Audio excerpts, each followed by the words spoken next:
both side our wives had more than Christian men or Jewish men. This is not the case. We have two pastors on the panel, so I'd like both of you, a reverend and a pastor, to talk a little bit about your reflections on us all trying to coexist in different faiths in this world. There is so much, because we do have, in most faiths, there is this central idea of acceptance and brotherhood and fellowship, and yet we also have a sense of primacy in most faiths. Jesus said, I am the way, the truth, and the life. No man enter the kingdom except through me. So how do we coalesce a world where we have people who feel so strongly about their own beliefs and yet want to allow others that same freedom? Both of you, either whoever feels the spirit first. Go ahead. First of all, in any religion, including Christianity, it's not homogeneous. We try to, and I think this is what you alluded to earlier, think everybody's the same. There are as many different perspectives within the Christian faith as any other. So I think it's important to identify which particular tradition you're looking at. I have sort of led a campaign, and I work closely with all the religions. We built a new church, and I invited Muslims, Jews, Hindus, Buddhists, etc. to participate, and Native Americans, to participate in dedicating the church building in their own traditions. I'm of the belief, and I usually get beat over the head for this all the time. We got a lot of beating over the head going on. Yeah. But I'm of the belief that, and I accept other religious experiences as being just as authentic as.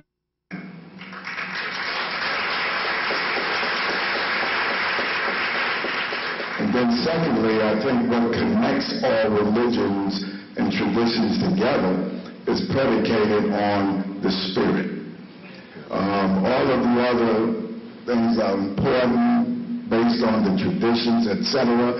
But in general, I think what connects all religions together, including Native American religions, African religions, etc., is in fact the spirit.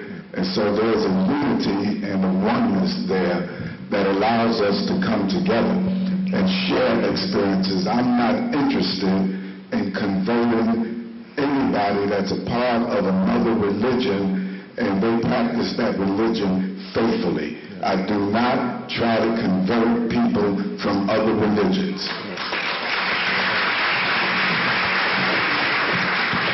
Reverend Perez, same thing. Yeah, I think,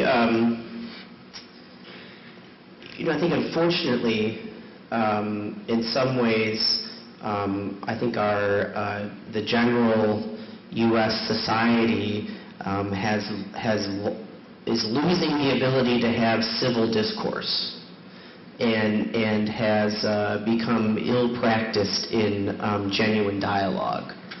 And so I think and young people in general are exposed to sort of a general culture where dialogue is sort of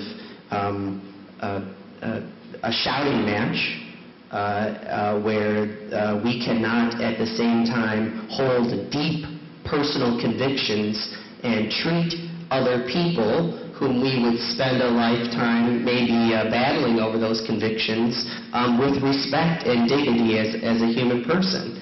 So I think that's really, that's a core practice that we need to, I think, engage in across communities and across faith traditions. And I think that's sort of going back to your question about young people. I think that's a real important part of being a young person. We can see similarities, especially the similarities across faith traditions of working for the cause of peace, justice, and liberation, and that cause of confronting violence when it's used in the name of any religious tradition. Curtis, I would be derelict if I didn't let you weigh in here, because you come face to face, I would think, frequently with people say, look, it's nothing personal. It's my faith tells me that homosexuality is a sin. You must come head to head with what people take from the Bible about your orientation all the time. Yes, we get that often. Many people who we serve, and myself, have been gay bashed. Gay bashing is a way of demeaning a person, most often in public. Most folks who are gay, lesbian, bi, trans folks who are Christian are often gay bashed by their spiritual leaders or their institutions or places of faith where they belong to. Yes, I have been personally been gay bashed by members of the Muslim faith and the Christian faith. It's a place of fear for many of us. And so what happens, many people would place their personal view on gays and lesbians, and therefore invoke harm. People who come to us are people who have experienced some kind of hate. People who come out of that experience tend to go into some dangerous places. They tend to go into dance and substance abuse, risky sexual behaviors. They lie. What happens with us is that we look to our spiritual leaders to provide comfort. And there's very few places, frankly, in Detroit where you can go. I know prominent spiritual leaders here that have gay bash on a regular basis. I know them by name. I don't attend those institutions. I can't tell a person where they can or can't go, but that's a place where gays and lesbians are outwardly bashed, and it's unfortunate. Many gay and lesbian institutions or Christian institutions, and I say that because most of the people who we know are Christians who are gay and lesbian, have very little places of worship. So we're in a constant search of leadership that can provide spiritual nourishment.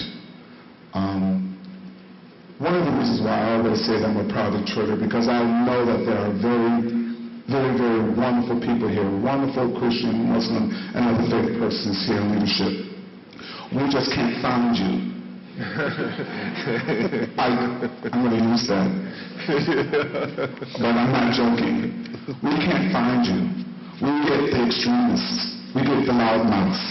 We get those that have the churches that are probably most recognizable on a major highway, who have a pretty huge megaphone and can do some damaging things to people like us. You know, when we talk about symbols of hate, I was going in my presentation to talk about our symbols of hate, our words.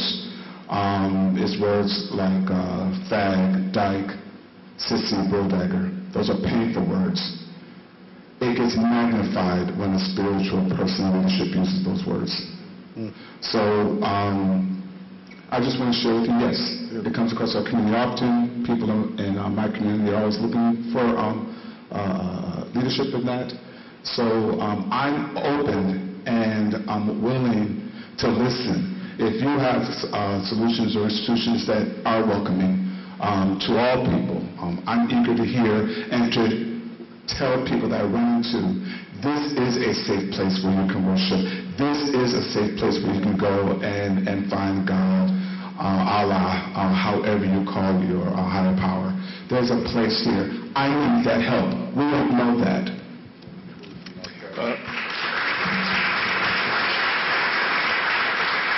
Speaking of those symbols of hate, this is a question for Dr. Pilgrim. Please explain your wanting to purchase KKK robes. Isn't that just reliving the hurt?